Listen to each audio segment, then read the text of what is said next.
si Professor Jamaico Ignacio, ang presidente po ng Philippine History in High School Movement. Sir, magandang umaga po and we beg for your indulgence. Salamat po na marami. Good morning po. Good morning. Okay, Cha, please. Yes, Professor Jamaica, good morning. Bago natin pag-usapan, kasi may mga ilang grupo nga kasama po kayo doon na nagsusulong na maibalik ang pagtuturo nitong history sa mga high school. Siguro mas magandang maintindihan muna ng lahat kung saan po ba ito nagsimula, anong kwento, anong kasaysayan, kung bakit nawala itong history sa high school curriculum. Nagsimula po ito nung nag-transition po tayo into the K-12 system noong 2012-2013. Pero nandun pa rin yung Philippine history during that time. Unfortunately, nung year 2014, nung nirelease yung DepEd Order 20 for year 2014, tinransition out yung pagtuturo ng kasaysayan ng Pilipinas sa high school. So imbis na Philippine history ang tinuturo doon, ang tinuturo nila ay ang Asian history, world history, economics, and contemporary issues. Make no mistake, mga magagandang subjects ito. Pero ang approach kasi na in-experiment nila doon, imbis na dedicated subject yung pagtuturo ng kasaysayan ng Pilipinas sa high school, parang pahapyaw na isinisingit na lang yung Philippine history doon sa Asian and world history. At bilang guro or teacher sa Araling Panlipunan, for the past, 2014 to 2024, nakita ko yung approach na to, hindi siya effective eh. Nakakalimutan ng mga kabataan yung mga tulad nila Rizal kasi yung tinuturo lang yung Philippine history ngayon sa elementary. Kami mga teachers, pakiwari namin, paniniwala namin based on pedagogy, dapat may deepening o pagpapalalim ng pagtuturo ng kasaysayan. Hindi lang dapat sa elementary tinuturo yon. Kasi mga bata pa lang yung mga yun, mga 10 years old. Pag sila nagbibinataw, nagdadalaga, kailangan pinapalalim mo yung pagtuturo ng kasaysayan. Kaya naniniwala kami, sa high school tinuturo dapat yun. And unfortunately, nung DepEd Order 2014, tinanggal siya because of that experimentation during the transition to K-12, nawala siya. And ever since, groups such as our group, High School Philippine History Movement, we've been advocating for its return. Ever since that time, that was the time of DepEd Secretary Arvin Luistro up to the recent times, they still believe in that idea na pahapyaw na integrated lang yung Philippine history in high school. Yun nga lang, parang recently, nag-announce ata si President Marcos na ibalik siya. And we welcome that. We welcome that update. Oo. Professor, 2014 pala officially nagsimula ito na tanggalin na nga sa high school yung history subject na ituro dito sa mga bata. Pero ano exactly yung dahilan nila? Bakit gusto nila pahapyaw na lang daw ang turo? Hindi kagaya before na meron talagang araling panlipunan kung saan dadaanan mo talaga yung history ng Pilipinas. Yung kanilang reasoning during that time, tinuturo na raw kasi yung Philippine history sa elementary. Ang reasoning nila, redundancy or inulit mo lamang yung pagtuturo ng Philippine history sa high school. Yun yung rational na nakuha namin. Pero kami naman, na mga nagtuturo sa kasaysayan, hindi lang namin inuulit yung pagtuturo ng Philippine history sa high school. Hindi doble subject yung nangyayari. Pinapalalim namin yung pagtuturo ng kasaysayan ayon doon sa edad ng bata. Tandaan po natin, iba yung pananaw ng isang maliit na 11-year-old sa elementary sa isang teenager sa high school. Hindi maiintindihan ng isang elementary student yung, say for example, yung pinagdaanan ng mga comfort movement ng World War II sa elementary, yung Philippine history na yon. So syempre, medyo mag-iingat ka doon kasi bata pa sila. Mas mapapalabas mo yon sa high school. So yung reasoning nila, repetition, but it's not repetition, it's deepening. Okay. Opo, sandali muna siya ha. Opo. Professor, para lang ho namin mas maintindihan ito kami po mga nakatatanda ng kaunti at yung mga nakikinig po sa atin ng mga magulang, pwede ho ba natin po lang balikan ang dati pong mga asignatura bago po ipatupad ang K-12 program? Hindi ho ba kasi sa ngayon, kung babasahin ko itong mga subject, meron pong Araling Panlipunan grade 4 and grade 7. Opo, ito ho bang Araling Panlipunan, ano ho ba ang sakop nito? At nung pong panahon bago mag K-12, ano ho bang subject ito? Muna, dito ho tayo para ho natin mas maintindihan and when we are going to go na, dun po talaga sa specific na Philippine history subject. Okay po. Sa Araling Panlipunan po kasi may iba't ibang mga social sciences subject po yan. Before the K-12, yung dating first year high school, second year high school, third year high school, fourth year high school, may iba't ibang mga social sciences subject yan sa high school. Sa before K-12, yung first year high school, Philippine history po yon. Second year high school, Asian history. Third year high school, world history. Fourth year high school, economics. Ito po yung pre-K-12. Ngayon, nung pumasok po tayo sa K-12, ang dating first year high school na ngayon ay grade 7, nawala sa Philippine history. Si grade 7 ngayon, na dating first year high school, imbis na Philippine history, Asian history na po siya ngayon. Grade 8, world history. Grade 9, economics. And grade 10, contemporary issues. Ito po siya ngayon. Ayun. So, yun nga po, no? Ano ho ang resulta nito sa inyo pong obserbasyon o baka may pag-aaral sa nagiging binubunga sa kaisipan po ng ating kabataan ang kawalan po talaga ng specific na asignatura na Philippine history? Nabasa ko po kasi yung PISA 2018, hindi ko pa nababasa yung PISA 2022, pero ayon po sa PISA 2018 report, ang ating mga kabataan ang isa sa pinaka naniniwala or nagfo-fall or kumakagat sa fake news. At ayon din sa ibang mga pag-aaral, isa sa mga pinaka tina-target ngayon ng disinformation at ng fake news ay ang mga paksa may kinalaman sa Philippine history. Nakakatakot po to. Kung wala pong intervention sa high school, kung saan medyo nagfo-fall na yung mga kabataan sa fake news kasi baban na sila sa social media, walang tulong kay teacher na pipigilan sila maniwala dito sa fake news na to, magkakaproblema tayo. Halimbawa, I'll give you a specific example po. This was, kalimutan ko, many years ago in my previous employer. I had a student na lumapit sa akin. Tuwan-tuwa siya, may nakuha daw siya bagong information about Rizal. Ano tong information na nakuha mo? Sabi niya sa akin, sir, ngayon ko lang nalaman si Rizal pala, tatay ni Hitler siya. Pero saan mo nakuha yung informasyon na yan?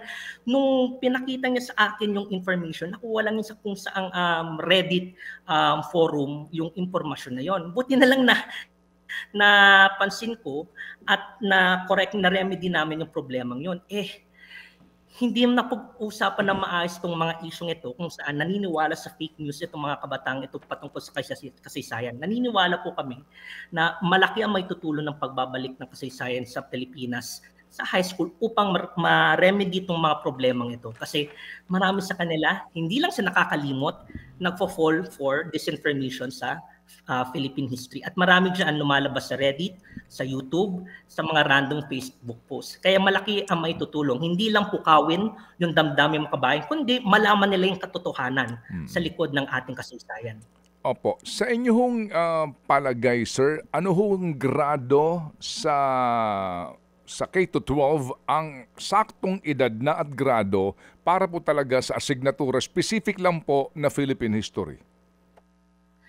Sa akin po, mas mainam sa may junior high school bandang grade 10 o sa senior high school grade 11. Kasi doon, binatilyo, dalaga na sila. Medyo buo na yung psychological identity nila. At medyo nakakalimutan na nila yung Philippine history nila sa elementary by that time. Kaya for me, it's better around late junior high school or early senior high school level po. Around grade 10 or 11. Opo. Yun hong kasi nung sinaunang panahon, siguro ng mga magulang po ninyo, Professor, ang itinuturo sa amin sa Philippine history yung buhay ng mga bayani at noon naalala pa din po natin na talaga namang doon binubuhay ang iyong pagiging makabayan, no? Yung pagmamahal mo sa bayan, kung bakit ba nagsakripisyo ng buhay itong ating mga bayaning ito, and yung po yung love of country, sa ngayon po na sitwasyon na wala na pong specific nga, no, sa high school mismo na Philippine history, ano ho ang inyong obserbasyon sa mga bata? Nawawala na po ito, yung pong ganun pong uri ng kumbaga emithiin, kaya din po nung unang panahon, ganun po ang style, ganun po pamamaraan, ganun din po ang ideology na isinusulong sa pag-aaral po ng Philippine history?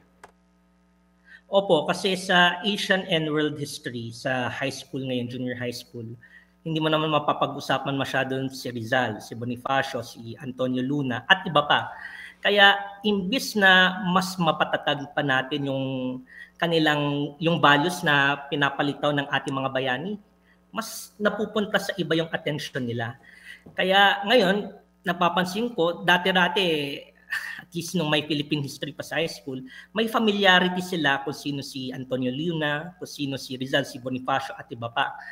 Ngayon, ang pagkakaalam lang nila sa mga bayaning ito, sila yung nasa barya, sila yung nasa pera, ay nakakalungkot. Imbis na naaalala nila itong mga nag-sacrifice o nagsakripisyo para sa ating bayan, nakakalimutan nila. In fact, yung iba, kung naaalala nila, fake news yung naaalala nila patungkol sa ating bayan, iisipin nila si Rizal ay tatay ni Hitler or something to that effect. Kaya mainam na may balik to kasi kung hindi, parang baliwala rin pala yung sinakripisyo ng ating mga bayani. Opo. Ultimo ho, Professor Chano, di ba yung watawat natin, nung tayo, nung elementary pa lang po, meron na tayo doon sa subject na Philippine history, kung saan ba tinahiyan, sino ba ang nagdisenyo niyan, ano ba yung kahulugan ng dalawang bituin, di ba? Yung race ng ng ano. Sa ngayon po, tinuturo pa rin ho ba iyon sa elementary o maging sa high school? Pag tinanong mo ba itong isang high school student, bakit 8? Tama ba? Ilan ba yung race ng araw, Professor? Sa ating opo, di ba? Bakit 8 yung race niyan? Opo, mga gano'n. Meron na hubang hanggang ngayon? Sa elementary, yes, pero sa high school hindi na po. Eh di ba dapat sa high school para tumigas talaga sa mga kukote ng mga kabataan ito at naaalala nila itong mga bagay-bagay na to, dapat ipapalalim mo yung mga diskusyon patungkol dito. Eh, hindi mo naman tinuturo kasi sa high school eh. Ang mas priority mo doon, Asian at World History. Pahapyaw mo lang saglit na binabanggit mo yung Philippine history doon. Kaya so sa high school no, kaya nakakalimutan na rin eventually ng kabataan. Opo. Okay, Cha, go ahead.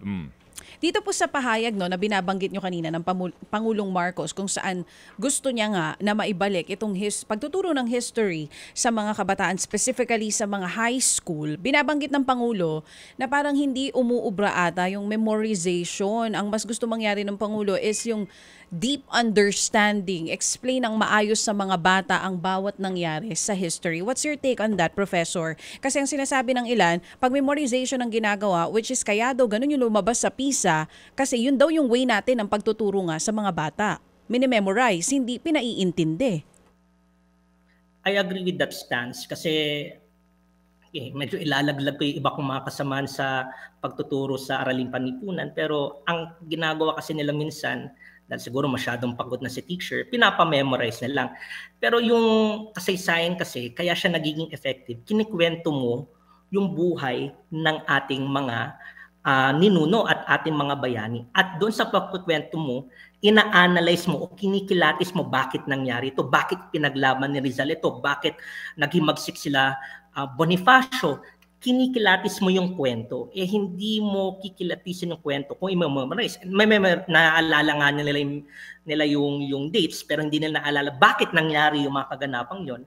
Di baliwala rin yung kasaysayan. Kaya mainam for me kung ibabalik yung Philippine history sa high school. Hindi lang siya ibalik, pero sana may maayos na training sa mga kasamahan nating teachers sa Araling Panlipunan. Maraming magagaling, pero may iba kailangan din ng tulong sa teacher training kasi minsan nakakalimutan nila paano maayos may turo itong kasaysayan. So for me, I agree, but that also requires teacher training for AP teachers para hindi lang memorization, critical thinking din yung approach ng pagtuturo ng kasaysayan. So ang suggestion niyo po, Professor, bago ibalik yung history, magkaroon muna ng training for all the teachers na magtuturo nitong history? Yes. Parang refresher course, ganun po, Professor, ano? Yes. Okay. Saka sanay naman yung mga teachers dyan, may mga in-service training kami, kaya kayang-kaya namin yan, magagaling naman yung mga teachers natin. Yun pong suggestion ng Pangulo na gawing mas creative yung pagtuturo ng history sa mga bata paggamit ng social media. Ano pong take nyo dito? Yung sinasabi nyo, Professor, no, na nakuha ng estudyante nyo sa Reddit, yung false information? Yes. For me, isang skill na dapat makuha ng mga kabataan sa pagtuturo ng maayos na Philippine history, malaman mo yung source mo. Saan mo kinuha yan? Will Reddit or YouTube suffice? No. Kasama dapat na makukuha nilang skill, mag-corroborate, i-verify mo yung source mo. Hindi basta-basta mo kakainin yung Reddit. So I agree na dapat creative, but creative in a way na maayos, scholarly, at bine-verify mo yung pinagkukunan mong source. Parang sa journalism, you have to verify your sources, fact-checking. So mahaglagang skill sa Philippine history din yung fact-checking. Kasi kung hindi, tulad ng dati ko sa chat, ikakalap mo na tatay ni Hitler si Rizal. So fact-checking and verification is a very important skill in Philippine history. So I agree with that. Opo. Kasi yung pagiging creative siya sa pagtuturo, kanya-kanya namang style ang teacher eh. 'Di ba? Kahit na noong sinaunang panahon din, yung teacher mo excited kang pumasok kasi si teacher kapag history na may mga dala siya. 'Di ba? Na anumang mga yung mga paper. dati-rati nga nabibili mo yan sa National Bookstore eh, 'di ba? Yung mga Litrato ng mga bayani. yung mga poster tsaka yung mga card ng mga bayani etc. Anyway, Professor, dito po ngayon hawak ko ito, no, senior high school core curriculum subjects, no? Oral communication, reading and writing, komunikasyon at pananaliksik sa wika at kulturang Pilipino. Ano po ito? Didiretsuhin ko po kayo, hindi din po ako familiar sa mga subjects na yan kasi hindi ko po tinuturo yan. Mas English po yan eh, mas Pilipino po siya, hindi po siya kasaysayan ng Pilipino. Opo, kasi nga po, ito pagbasa at pagsusuri ng iba't ibang teksto tungo sa pananaliksik, research siguro ito, no? Etc. 21st century literature from the Philippines and the world, contemporary Philippine arts from the regions, media and information literacy, general math, statistics and probability, earth and life science, physical science, introduction to the philosophy of the human person, physical education and health, and personal development. No po. At saka itong iba, medyo ano na ho, ito minor. Sa inyo pong palagay, kung dito mo isisingit o maging sa junior high, ano ho ito, idadagdag na specific po na Philippine history subject o ikaw mag-a-adjust doon sa ibang existing sa subject? Ano pong inyong proposal? Pwede po natin gawin dyan. Meron pong subject dyan, ewan ko lang po na nakalista dyan, pero meron pong subject dyan na understanding culture, society, and politics, UCSP. Okay. Yes. Ang approach niya maganda kasi nakafocus siya sa Pilipinas ngayon. Ang pwedeng gawin, understanding culture, society, and history. Kung saan hindi mo lang inaalam ang kasaysayan ng Pilipinas, inaalam mo yung connection niya sa kasalukuyan. So for me, pwede siyang i-redesign in such a way na pinag-aralan mo yung kasaysayan ng Pilipinas at pinag-aralan mo yung kasalukuyan. Okay, sige po. So sir, sa ngayon, ito pong inyong grupong ito, no, na nagsusulong po na ibalik nga ang Philippine history as a core subject, nasaan na po kayong estado ngayon? Dito po sa inyo pong ipinaglalaban. Right now, may petition po kasi kami sinimulan many years ago. Naka 60,000 signatories po kami. Kasi nung nagsimula kami, dahil sa kasagsagan ng K-12, walang nakakaalam ng issue ito. Mas nagpo-focus yung mga tao dun sa K-12 transition. Kaya naging priority namin, information dissemination. Kaya tuwan-tuwa kami by 2020 to 2024, itong mga taong ito, namumulat na yung mga tao doon sa issue na natanggal yung Philippine history because of that DepEd order back in 2014. Kaya ang aming naging objective around that time was information dissemination muna. Ngayon, may mga final na mga bills sa Kongreso. I believe sila Teacher Party List Franz Castro na ibalik yung Philippines. Pero hindi pa ata na-deliberate yung bill na to. So kami right now, nagtagumpay kami sa objective na alam ng mga tao ito. Ngayon, yung hard part, maibalik talaga siya. And in fairness naman, may mga nakakausap kami mga DepEd consultants, mga historians na kinuha ng DepEd bilang consultant at ginagawan daw nila ng paraan para maibalik to. Kaya itong papasok na matatag curriculum, gagawan daw nila ng paraan. Mukhang may nagawa silang paraan sa grade 7 na maibalik yung Philippine History sa high school. So, partial victory pero hindi pa siya buong victory. Okay, so ang inyo pong grupo, wala po kayong stand so far doon po sa total review ng K-12 program vis-a-vis its objectives? Yung stance namin sa K-12 na review is sana maibalik yung Philippine history sa junior and senior high school. Opo. Yun lang po yun. Kasi ngayon po, meron ding isa pong mga ibang grupo ho naman na nagsasabi nga na panahon na para pag-aralan kung natutupad ba ng mithiin ng K-12 yung pinaka-objective nito o panahon na rin po para pag-isipang mabuti na maibalik na ito sa original po na haba ng panahon ng pag-aaral mula elementary at high school. Ako personally po, I won't speak for my groups or affiliations. I agree with that. Pero I can't speak for my movement kasi iba-iba rin kasi yung pananaw nila. Ito lang kasi yung issue namin eh. Yes, we understand. Pero speaking nga po sa inyo pong personal na opinion po lamang dito, Professor, kung magmamalabis kami ngayon po umaga sa inyo po namang ibinibigay po sa amin na panahon, bakit po kayo sang-ayon? Sang-ayon doon sa, tama po, ibabalik natin sa original na haba po ng elementary at high school education? Kasi nagkakaroon po tayo ng problema doon sa sa employment issues. Yun po yung isang tinitingnan ko, pero nabibigay ba yung ng akma yung skills nila? That's one way of looking at it. But on the other hand, yung isang binabanggit na mga kasamaan ko, kung ibabalik doon sa original, may mga problema din siyang naka-attach. Halimbawa, we have around, I think, please don't quote me, pero around 1 million teachers employed in senior high school. Saan sila dadalhin? Kaya isa pang panibagong issue. Kaya hindi ko siya masabi na stance ng movement kasi wala, medyo may mga problema din siyang kainagnan. Opo. Sige po. So, meron ka ba tanong, Cha? Yes po. Kayo po ba ay talagang naniniwala at umaasa sa Administrasyong Marcos bago matapos ang kanyang termino, may babalik na po itong history sa high school? Frankly, we're very cautious. We welcome this announcement, pero we want to see it happen kasi hindi kami pinapansin. Yung issue na to hindi masyado pinapansin. Kaya nung nabanggit na to, we welcome it, but we're very cautious kasi baka pangako lang to, hindi naman mangyari. So, medyo cautious lang po kami. Yun yung mababanggit ko. Okay, sige po. Sige po. Well, anyway, hindi pa ho ito ang ating huling ugnayan, Professor. Habang ito yung isyong ito ay tumatakbo at pinag-uusapan at ito nga daw ho ang isa sa mga adhikain ng bago hong hirang na kalihim ng kagawaran ng edukasyon, tayo pa makikipag-ugnayan sa inyong grupo para lang ho din masiguro because ako dito, I strongly support ito pong inyong pinaglalaban na ito, Professor.